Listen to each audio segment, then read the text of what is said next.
இங்கே நிறைய ஆப் இருக்கு இல்லையா, நமக்கு வந்து ரொம்ப ஆபத்தே இல்லாத ஆப் மாதிரி வந்து என்னது அது இன்ஸ்டாகிராம் தெரியுது. ஆனால் நான் நிறைய பிள்ளைங்கிட்ட பேசியிருக்கேன், அவங்க சொல்கிறத நான் கேட்டிருக்கேன்.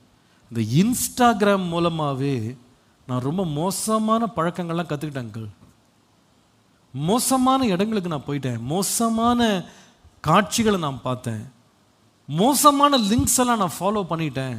It was a key into the dark world.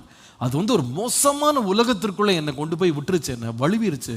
ஆனால் அது எப்படி இருந்துச்சுன்னா ஸ்மூத் அஸ் பட்டர், அவ்வளோ ஆயில் மாதிரி அப்படி வந்து என்ன அப்படி என்னை கட்டாயெல்லாம் படுத்தலை, அப்படி அட்ராக்ட் பண்ணி தான் இழுத்துச்சு. It was so honey like tripping மாதிரி தான் இருந்துச்சு. அது ஸ்வீட்டாக இருக்கிற மாதிரி, டேஸ்டியாக இருக்கிற மாதிரி, என்னை வந்து இமோஷன்ஸ் எல்லாம் ஃபீட் பண்ணுற மாதிரி என்னை கூப்பிட்டுச்சு.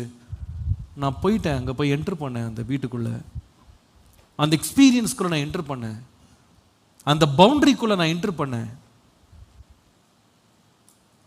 அப்பா சொல்கிறாரு, வேண்டாம்ப்பா, இந்த மாதிரி இம்மாரல் இடத்துக்குலாம் நீ போகாத,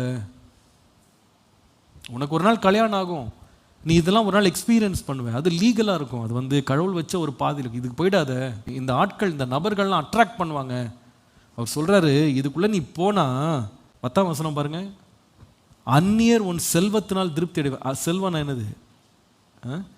உன் காசு வந்து யார்கிட்ட போனா, நீ கண்ணாலே பார்க்காதவங்க வந்து சம்பாரிச்சிட்டு இருப்பான் உன்னை வச்சுட்டு.